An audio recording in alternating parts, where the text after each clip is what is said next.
And welcome to Georgia DNR's Lunch and Learn webinar. I'm Emily Wingo of the Georgia Department of Natural Resources Floodplain Unit. First, a little housekeeping.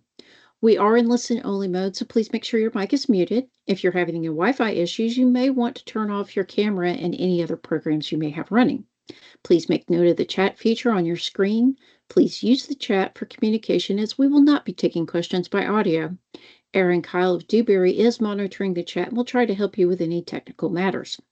We are offering 1 hour of continuing education credit to CFMs. To receive the credit, you must be logged in separately, answer all poll questions during the session, and provide your name and email at the end of the presentation. Please use the radio buttons to respond to the poll questions in either the pop-up window or the chat box. A copy of the presentation will be emailed to all attendees. Also, a survey link will be provided at the end of the presentation. We appreciate you completing the survey so that we may improve these webinars in the future. We are recording today's webinar and plan to post the video to georgiadberm.com. With that, let's get started. Today's presentation, Rivers Meander, but your messages should not. Communication tips for floodplain management professionals. Our presenter is Celinda Adair with Atkins Realis. Celinda is a senior planner with Atkins Realis.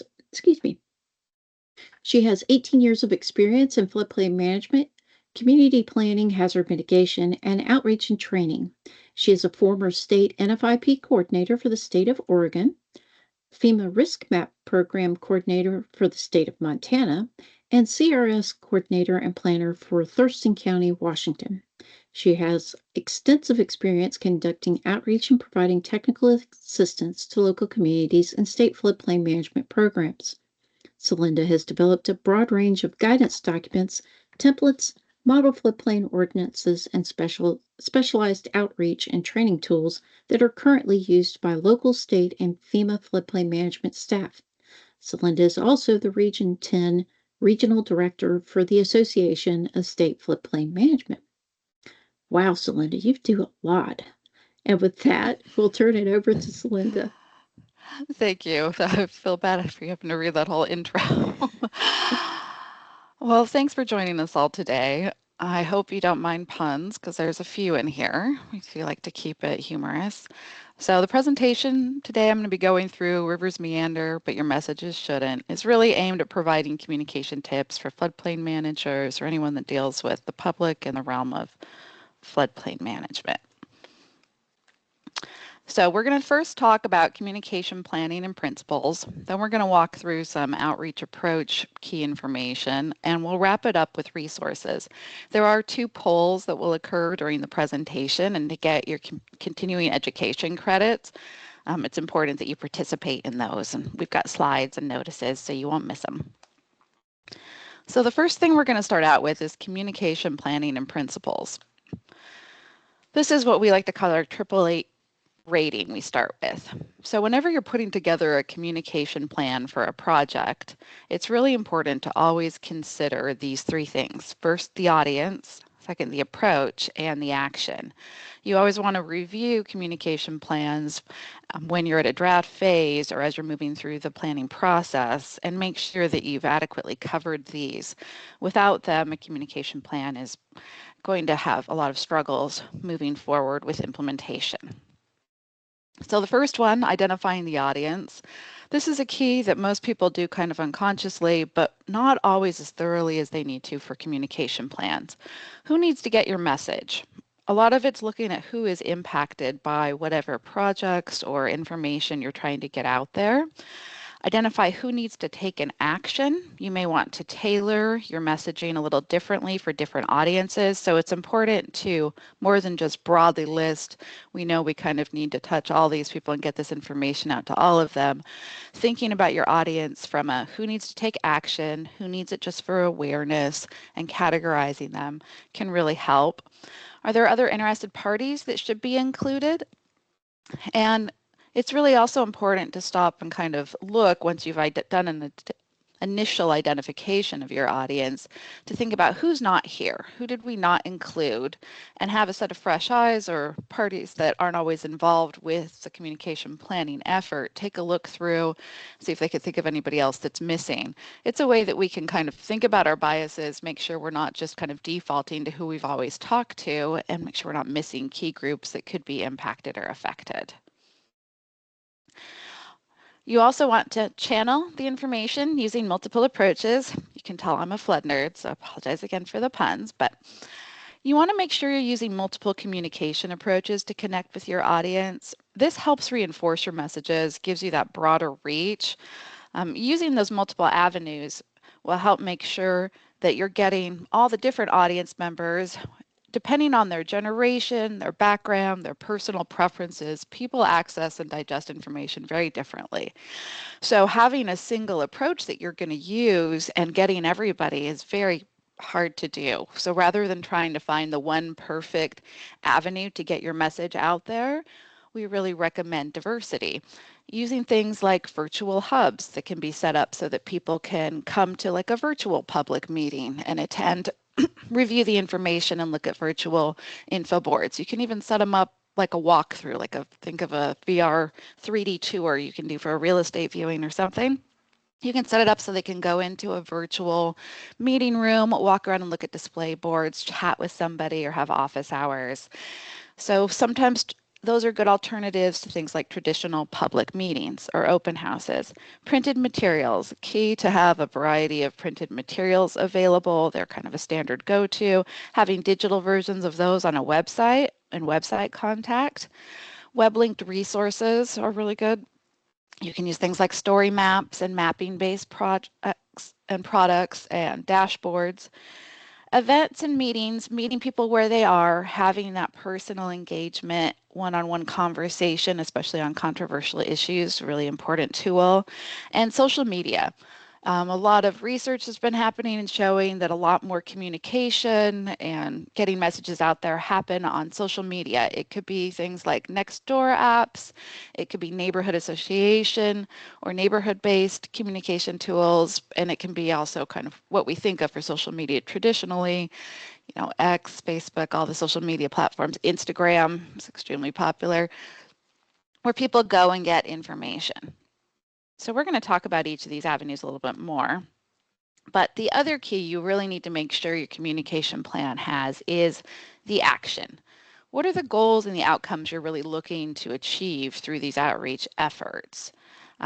You want to be able to clearly tell your audience the actions you want them to take, and you want to make sure the actions you're directing them are something that's achievable for them, or that you're laying out the path to make that action achievable so they can clearly see, okay, if I do these 6 steps, I can get here, and here is where I need to be.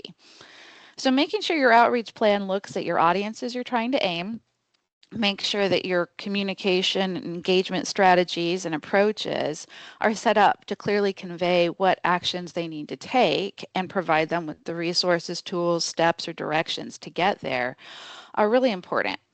You don't just want to inundate folks with information. You want to do the curating for them. What's the most important for them? Not just the most important for you. Um, you want to make sure that you're really guiding them to that action and that's not lost. You want to highlight kind of what's the intent and goal, what actions do we want them to take from this, and what are some measurable metrics, and include that in your communication plans as well so that you have a way to determine the success. I've seen numerous communication plans where there are good intentions, but without solid metrics and without identifying the actions they were hoping to achieve or to have people do as a result of the communication, it's very hard to measure how effective they were, which makes it hard to justify spending, to leadership, etc. So if you can kind of put the goals, the actions, the metrics into your communication plans, a lot of times that's going to help you get support, funding, and resources as well for your efforts. So we're going to talk a little bit about outreach approach. Really key, connect with your audience. Use, authentic storytelling, create messaging that's relatable to your audience and their daily life, something that pulls on the strings of things that they care about or are interested in. Meet your audience where they are, so online or in person. Working with the local community staff or state staff who know your communities best. There is no one, perfect solution for how to communicate with everybody across the nation because there's a lot of variation in technology access, in regional preferences. Some communities are very online social media present, and others are really prefer mailings or websites. So it's really important to take a solid look at who your audience is, where they're at, and talk to the people that know or gather information and data about how they like to consume information. Storytelling is a really helpful way. If you think about why there are things like fables and, why we tell our kids stories and try to teach, morals and information through storytelling is because it works. There's a reason that jingles stick in our head. There's a reason that stories stay with us and linger, even though we heard them, as kids, because they bring us in and they take us on a journey.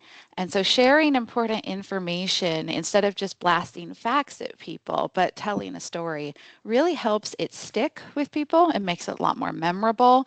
And they're more inclined to take action or to kind of keep that in the back of their head and remember it if it's a story that they heard or told than if it was just a set of random facts. So consider how you can integrate storytelling into your outreach and communications. Accessible communication, something I really like to stress is using active language. In today's world, there is so much information that comes blasting at people, and they are berated, all day on their phones and on the TV and on websites and on signs and out and about with information. So to help, cut through all of that, using active language, verbs and statements. You can see an example here. Make or update. It's not be prepared. It's no, do this thing. Clearly convey an action that they need to take. Use a story or explanation to explain why they need to take it. If it's an action that requires, some prep work, lay that out for them, lead them there. Use plain talk. I know working in this industry for many years, it's really easy to become, addicted or a slave to your acronyms or, convinced that there's no simpler way to say a technical term. And while some of your, content subject matter experts may cringe when you simplify some things, um, it's really important to create plain language, very simple versions. You can build from that. You can, take your plain language and then have your second resource that is a little bit more technical and then work people up to their fully technical. But your first interaction with them, their first kind of understanding about your topic, especially in floodplain management, shouldn't be a highly technical, jargon filled document because one, it shuts people down. Two, it makes them feel frustrated if they can't understand it, and it really makes it hard for them to react and relate to. So I always want to use plain language to the extent you can. Break down key information into digestible bites. Think about your PR, your advertisements. They don't try to tell you a big, long technical speech about something except for that guy that talks really fast at the end with all the disclaimers, but the ad, the little segments, what you're getting are these short blurbs. And a lot of research has been showing recently, especially that attention spans, get a bit shorter. You're flicking through TikTok, you're going through Instagram, you're doing some real, people don't stare at the screen for very long. So make sure you get bite-sized, digestible bits. 508 compliance is important too. So what 508 compliance is making sure that materials are accessible to people that have, a visual and audio impairment. Somebody might be colorblind. There is a very technical side. We'll talk about some resources later where you can do complete 508 reviews. I've done a number of these, and it really guides, how you can set up your formatting of your document, the colors, making your documentation able to have a reader read through it and explain everything on the screen, those types of things. So it's a whole kind of ball of work of its own, but it's worth it to make sure you've got accessible versions. Now, it may be that you have a 508 accessible version and you have something that's formatted and more colorful or doesn't meet kind of all the requirements that's a general, but you want to always flag those and say, for anybody that has an audio-visual impairment, we have these 508 accessible documents as well.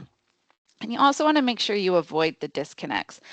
Sometimes outreach materials and communication materials and messaging tries to do too much, or it doesn't really tie back to kind of your key point. So you always want to make sure whatever message you're really trying to get across, whatever action you're doing, that everything ties to that and people can see the connections and they don't sit there and go, well, what does this have to do with this? It may seem logical for us because we work in floodplains all the time. So, we go, oh yeah, mapping, insurance, regulations, they're all, intertwined, mitigation, all of that.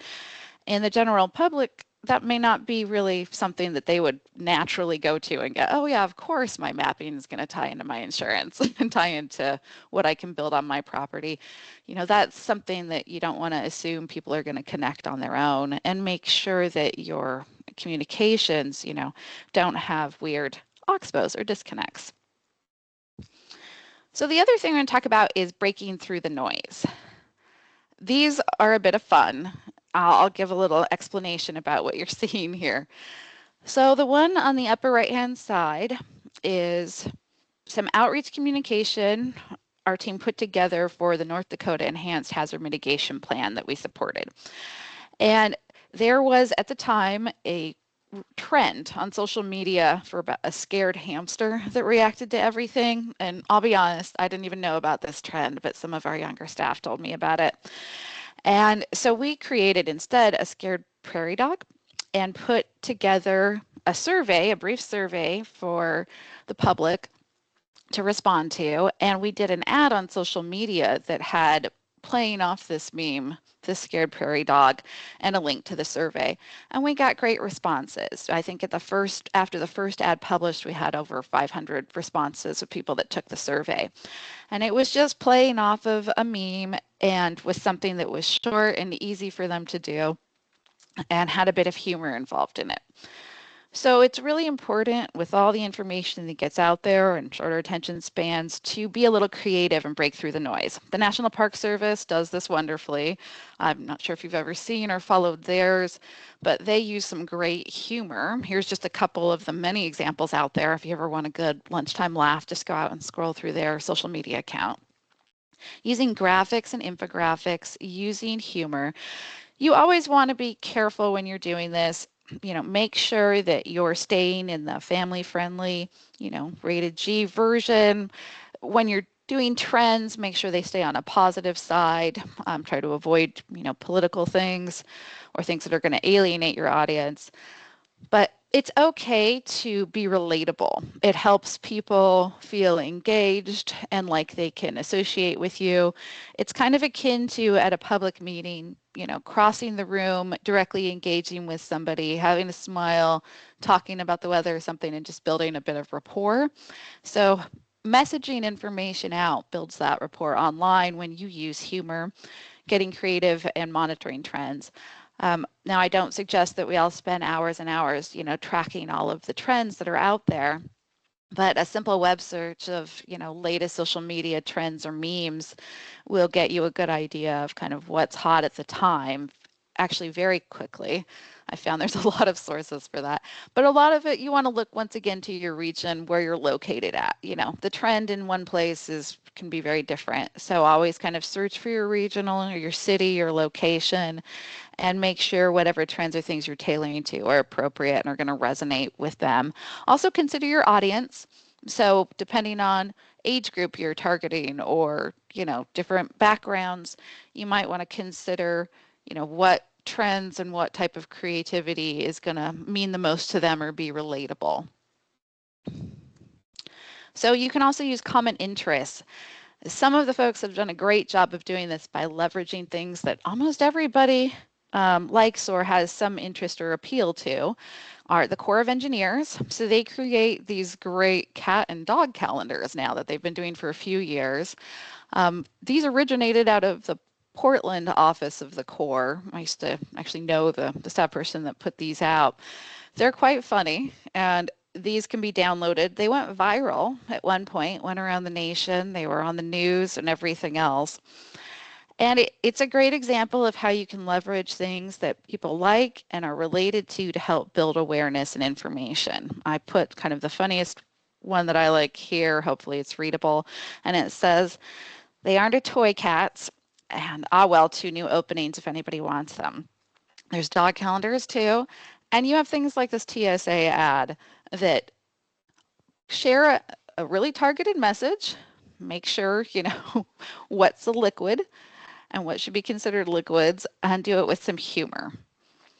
So making sure things have wide appeal, what's popular, you don't have to be too clever with this. There is a lot of just everyday interactions that people can relate to. It can be traffic, it can be pets and animals. You know, once again, depending on your audience, you want to look at what is going to be appropriate or popular to your area, your region, and who you're trying to get your message to and who you're trying to get to take action. But keep these in mind. So we're going to pause there and do our first poll. So if you want to receive 1 hour of CFM continuing education credit, please answer the poll question.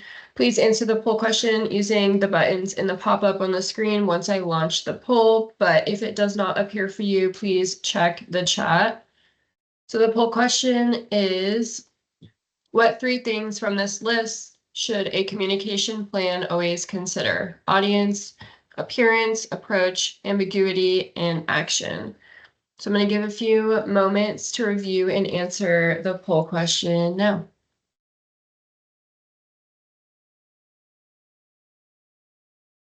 And once the poll closes, I'll show the answer up here as well for everybody.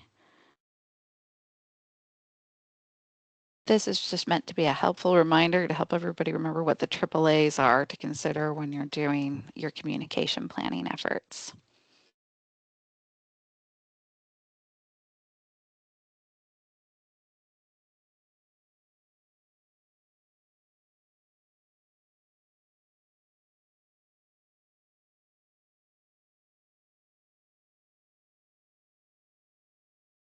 How are we looking on responses? You're looking good. Give it maybe another 10 more seconds and then I'll close it up. Okay, sounds good. Yeah, important to get those continuing education credits, especially for CFMs.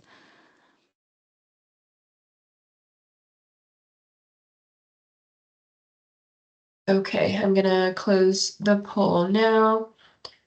And it looks like 100% of people put choice C. Great. Well, glad everybody is confident with AAA ratings for communication plans now. We're going to move on from here to social media. This is a big topic. I'll do a whole section on it in this presentation because it's been kind of an emerging trend we've all been working with and dealing with in the communication realm for a number of years now, and it changes quite frequently. But we've been doing it long enough. There's some best practices that our team like to share out with folks that I want to talk about a bit with you. So we mentioned, you know, trying to break through the noise, trying to get messaging across, and we have also talked about different avenues that people prefer getting information from. Social media is a key, you know, avenue that people are interacting with governments, with agencies, with their neighbors, with their communities, and a good way to reach a lot of people efficiently and build dialogue and communication. A couple key things to know with social media, though, it's very important to be concise and clear and easy to scan. So social media users, you know, often look at things very briefly. You have to make your posts really easy to read. Pictures or icons can be worth 1,000 words. Generationally, we've done some research at our team and found that, you know, depending on different ages, especially younger folks, it's almost like we're going back to hieroglyphics. We really prefer symbols, and so making things that have that, but then we also have some wording, and we also have folks that prefer links, especially in older generations that like to get through to read more information about it. So it's important to consider that you can do different types of social media posts for the same message. You can have a message where you're just doing a very simple icon or symbol or picture. You can then add another message that has kind of an explanation and content, and then you can add another message that has links. Remember that social media posts are kind of continue conversation and engagement. Making a message into an ad. So there's tools within the social media software, things like Instagram or the ones tied to the Meta platform like Facebook and Instagram, where you can even pick bounds or audiences. They collect user data, no surprise to everybody here. And you can use that user data and information through their tools to select and target audiences within specific geolocations, within age groups or ranges. There's a few categories of publicly available data that you can select through to decide who to target for an ad. So ads are really helpful because they pop up first, they are repetitive and show up. Now, if you have a good following, if you have, engagement on social media, then you may not need to go that approach. But especially if you're starting out a brand new social media account, ad posts can be very affordable. They can be as low as, $50 for a week's worth of posts, or they can range up to very expensive plans, which I don't really recommend. But sometimes if you need to really get something through or really establish your social media account, going through the effort to have a small ad promo where you put some messaging or engagement out through the ad option can be highly effective. So these are some good examples of strong social media messaging. The Collier County one shows a nice range of where they've done it all. They provided the picture version, they provided explanations and words, and they've also provided a QR code and links where people can go get information. So this kind of appeals to everybody that likes to take in information. They've got a lot of the preferences covered. You have ones like Turn Around, Don't Drown that a lot of us are familiar with. Talk about effective sound bites that really stick in people's heads. And once again, they've got links and some additional information and some wording explaining it all in their post. So they've covered kind of the broad range of user preferences for digesting information all in one social media post. You also have the WASDA, the Washington State DOT example. This is just a really great thing. It visually really sticks in people's heads. And you have one from Sacramento as well that is a nice, concise messaging, uses color really well. So these are all examples of strong social media posts that convey really key important messaging. Most of them show action, things like at the traffic signal, you need to take this action when this is the situation. And they do a good job of pulling attention. They're engaging, they're colorful. So keep this in mind.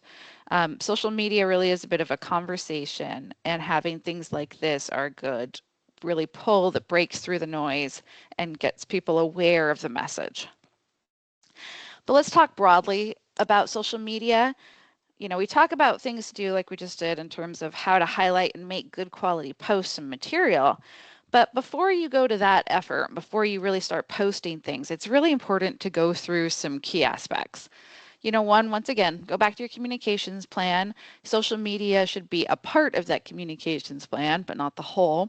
Consider target audiences. Who are you really trying to connect to for social media? How are you going to, tailor it for your different audiences when you're engaging on social media? Really important, don't get hung up aiming for one perfect post. I know I just showed some great examples, and when you can get a great post like the Turn Around, Don't Drown, etc., they're really great and really effective. You're not going to get one of those every time. Every message doesn't always condense down that simply to one great little sound bite. It's really important to just kind of keep that conversation going. You can use multiple posts to share the same message. If you, don't have the time, effort, or staff, or just stumble upon, the great perfect sound bite, there's other ways to address it. You can have a continuing dialogue by routinely posting key information and posts using icons, pictures, messages, and links, all, telling the same story, having the same subject, getting that across. Simple is best. Try to keep things very concise, less words the better, and visual. Make sure it's something that really instantly kind of grabs a reader's attention as they're scrolling. It's something that they can even read kind of as they scroll. So we call that kind of on the fly reading, where as they're scrolling through, if it's so concise and visually striking that they kind of, as they're even scrolling with their finger, are reading it, you've got a winner. So how to really set that up and what you need to consider is your social media program. Really important to think before you set up your social media accounts, or if you're actively been handed one, do you have a social media policy? We really recommend that everybody has one of these. It provides protection for the people that are doing the posting, manages expectations, is really clear, some key things, who's responsible for posting. Hopefully it's not this little cute guy here. And what are the rules of engagement for your, company, agency, etc. It's really good and important to make sure it's clear who has authority to make posts, and to train staff on social media engagement, to talk about with them, what the goal intent is, what the audience is, what are the no-goes, what type of content they can provide and post, how are comments and engagement going to be handled? Are you going to have comments turned on or off? Is it passive or active engagement? How often are you going to engage with people? What's the schedule going to be? You can have a plan for postings. You can even prepare postings in advance and have them pre-scheduled so they will just run in the background. There's tools within most of the social media platforms where you can set it up and set the date and have them, automatically post. This is really helpful because a lot of people scroll and look on the weekends, and we don't want people, working for our agencies and partners to be working on the weekends, hopefully. So you can schedule things to post on a Saturday, from your desk on Monday. Also, having a schedule helps kind of have you think through when you're going to post things, how you're going to share this story. So having posts that build on each other, relate to each other, a common themes, really effective. It's part of that storytelling. So you can have a character, a symbol, a story that continues on. You can have a message that continues on. It's great when posts build. And so you might repeatedly be getting that turn around, don't drown, but then you also want to augment that with examples of where people have done that and it's saved their life, or where people have gone sideways on that and it's a concern, that storytelling piece. You also want to leverage your social media platform tools. There's a lot you can do to track and get analytics about what posts are getting responses to. And this is an adaptive management strategy that's really important. With social media, it's really important to look at what are people responding to? What are you getting likes and engagement on? And start adapting your approach based on your audience preferences. You can always look at appealing to more audiences, but you want to try to maintain when you do get people's attention and get, followers and engagement. It's really important to have the conversation with your social media management staff about when it is or isn't appropriate to reply or engage with any commentary that's allowed. You can set filters and things to control what kind of comments can be accepted. If you are going to have comments, you need somebody that is set up and is going to be regularly reviewing them. You can have it set up so that they have to approve them all before they're posted, but that can take a lot of time and effort. It is not a minor activity to have somebody monitor and manage a social media account. It can take a lot of time. You can turn off comments, or you can, highly filter them and restrict what is posted, but it's really important to post and manage expectations. So if you're going to have comments and you are going to engage with folks through your social media account, it's important to note, how those are going to be mediated and what, things you will accept and won't accept as comments, and have that clearly, posted and shown on your social media accounts so that you can reference back to it if you get any complaints. Taking the time to train staff, make sure they're informed, they're resourced, they have a plan, there's a schedule, there's genuine agreement. We'll make sure that you don't ever have, one, staff that are uncomfortable or get engaged in inappropriate conversations or cause issues. Two, that the staff feel supported and prepared. It can be scary to do social media posting, especially if you're not familiar with it. And to make sure that you've got a solid plan behind your social media posts so that you're using it really and leveraging it to its fullest capacity. So a couple other approach considerations: what's your cost and budget, coordination and partnership opportunities, and timing. So we're going to dive into each of these. Cost and budget, really important when you're considering method and frequency of your communication and outreach engagement. Is it letters? Is it mailers? Is it postcards? Do you have funding to send out physical documentation to your audience? What's the size of your audience? Or do they, check their mail regularly? Are they a small rural community that all has to go into the post office box? And if you're going to try to get a message out about a meeting that's coming up in short notice, maybe you'd be better off posting things at a grocery store or at the local gas stations, et cetera, than just relying on mailings. Social media posts versus ads. Once again, do you have followers and interests, or do you have an account but nobody goes there? If that's the case, you could consider an ad. Do you have the funding and budget for that? Newspaper versus television. These are still valid sources and methods for engaging with people. Television, typically has a higher cost associated with it, but there are opportunities to get information out on television that's more affordable. And newspapers, do you have newspapers that are active and an active subscriber base within your community? Do they have online newspapers, which a lot of the newspapers have gone to, so people are still getting their information from them. They're just paying for an online subscription. And what's your budget and cost? Can you afford to do those? What frequency can you afford to do them? Is it once a month versus a year? Looking at your overall budget, looking at your audience and the avenues, and kind of after you've analyzed who you're trying to reach and what your approaches are going to be to reach them, you want to do that considering your budget and costs so that you have a plan that's implementable. It's always a bit sad or frustrating to see communication plans that get put together and are really great, but they didn't account for the fact that the resources aren't really there to achieve everything they're going for.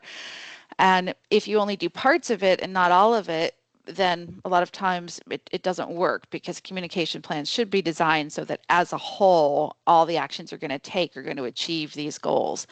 It can be better to then look at your budget and revise your communications plan and dial it back so that you're still doing a good, coordinated, solid effort that's going to touch all your audiences within your budget.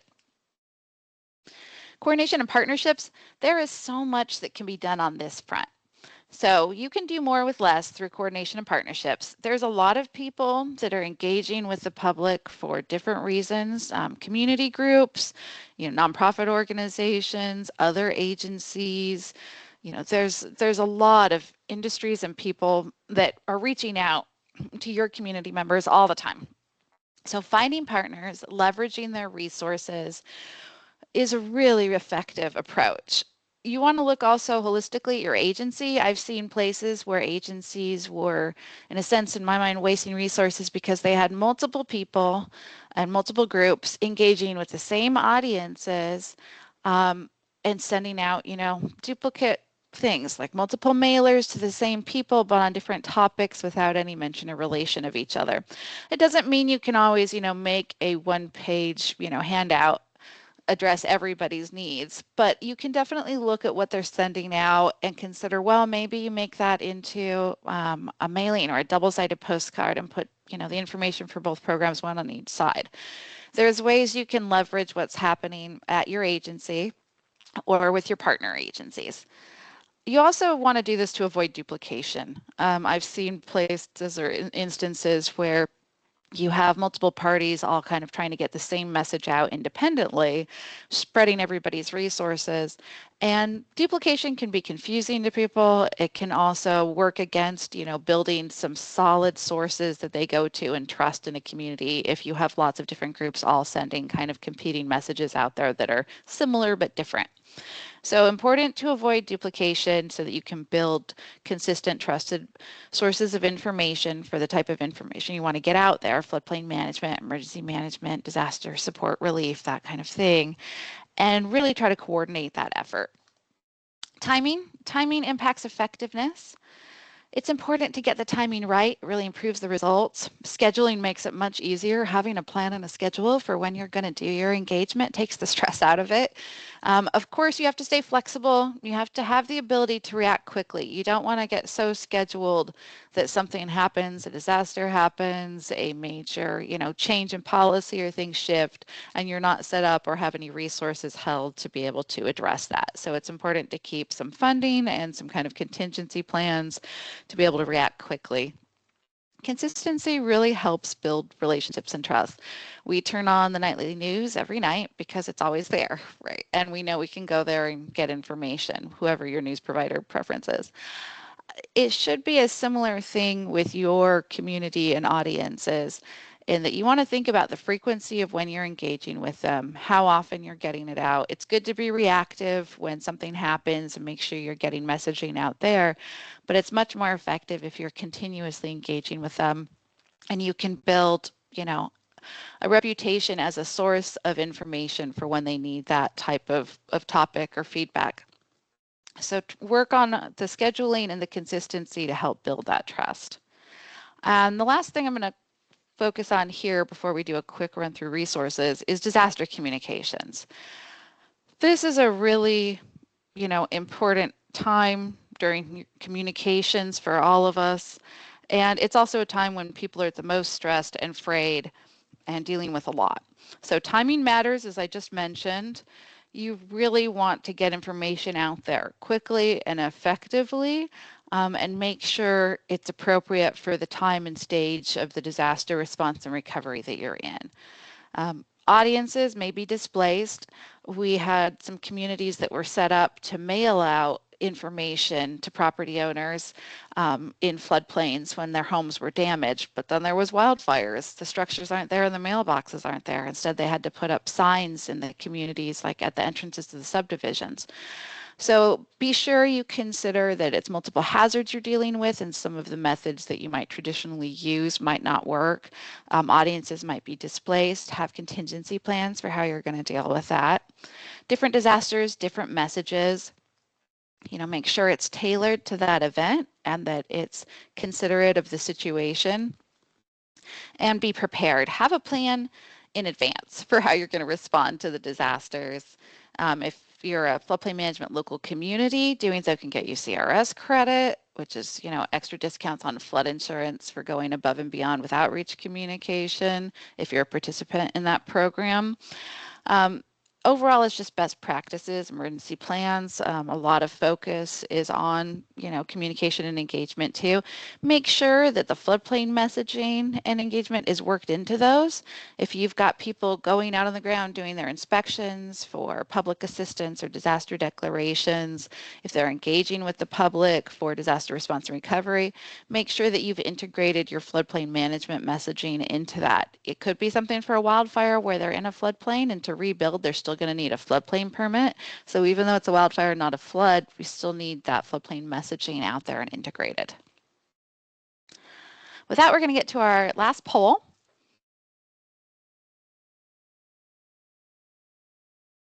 So I'm gonna launch that here now. The poll question is true or false. Agencies should never engage or reply to comments on their social media posts. Again, please use the radio buttons on the pop-up, or if that does not appear, check the chat. If you're getting an error message, please just put your answer in the chat and that will count as a response. And I'll give a few moments for people to respond. After this poll, we'll pull up, I've got 2 slides on resources. I'm not going to go through them extensively, but wanted to include them so that when we provide the printout version of this, afterwards you've got them for reference.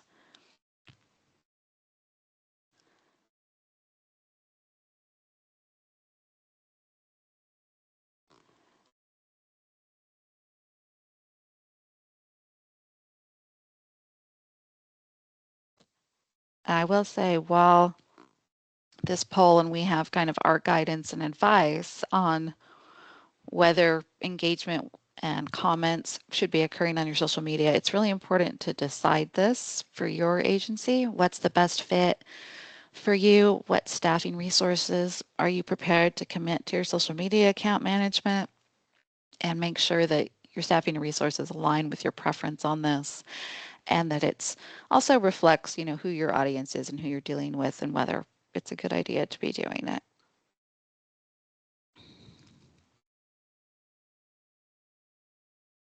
I'm gonna close the poll now. Looks like responses have slowed down. So for this one, we say false. And the reason why is that It's not that you should never engage or reply to comments. It's about having a plan for how to. And there may be cases where you want to have comments turned off, or you may have, social media accounts that you don't want to have them enabled. But there can also be times when having them on are highly effective, and being able to get information from people and collect, feedback is really important and valuable. So definitely consider it.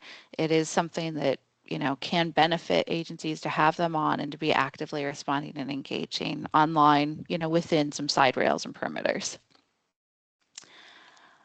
With that, we're going to go over to resources. So some of the things I've talked about today, plain language, making that stuff simple, concise, and easy to understand. There's some good guidance available online for that. The 508 compliance resource here mentioned is to help with the visual and audio impaired document preparation. Storytelling resources, there's actually some pretty good FEMA examples here that you can pull from that are directly related to the type of hazards and situations we work with. Flood risk communication toolkit, this is one FEMA put together for community officials that is a good starting point. There's also these social media resources. Radio.gov has some great social media toolkits, and even if you don't use them exactly, they give you some good ideas of what you can do and tailor for your own communities. FEMA has social media policies. You can reference and kind of consider those as an example or model. There's also this really cool social media emergency management guidance tool that really helps emergency managers consider how they're going to engage and develop their social media programs. So this is a resource a lot of folks don't always know it's out there. I know it says emergency management, it's still highly relevant for floodplain managers.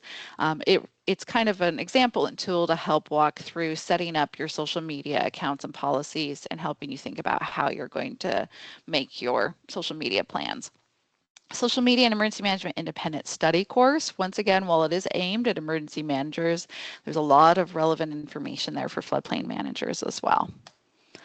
So thank you all for attending. I want to flag this next Lunch and Learn, and the QR codes to register are here. And really important, we want you to take the survey using this QR code. Give us some feedback on how these Lunch and Learn sessions are going. And with that, I'll open up to questions and turn it back over to Emily.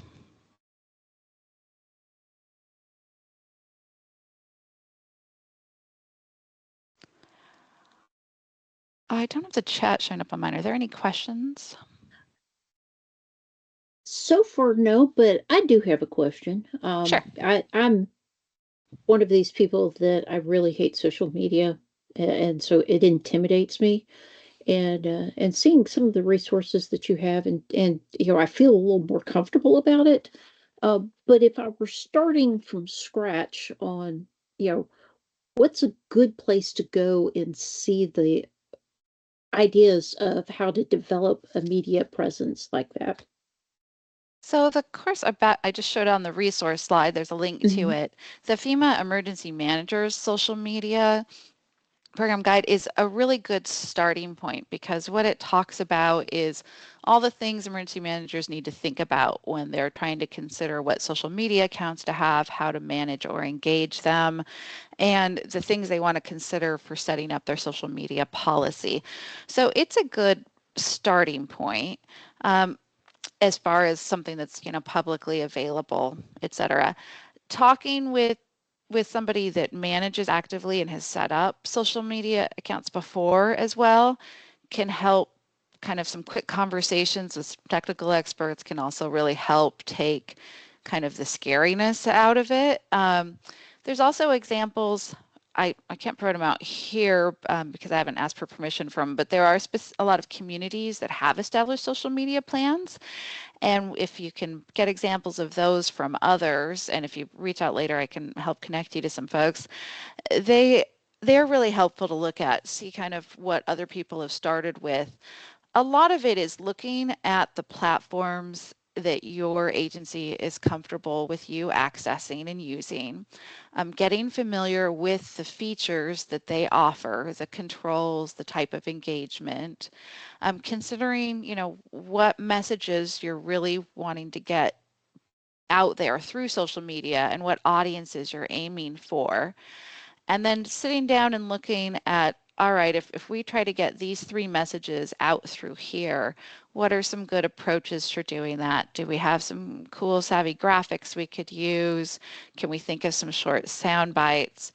And then once you've got, some content and your audiences and you're familiar with the platform and the tools, then it's just about setting some parameters for, are we just going to post it and do we not really have the staff resources to moderate? So we're just going to turn comments off. We're just going to get the information out there, but not try to, engage. And that might be the best fit, especially for short, small staffed, groups.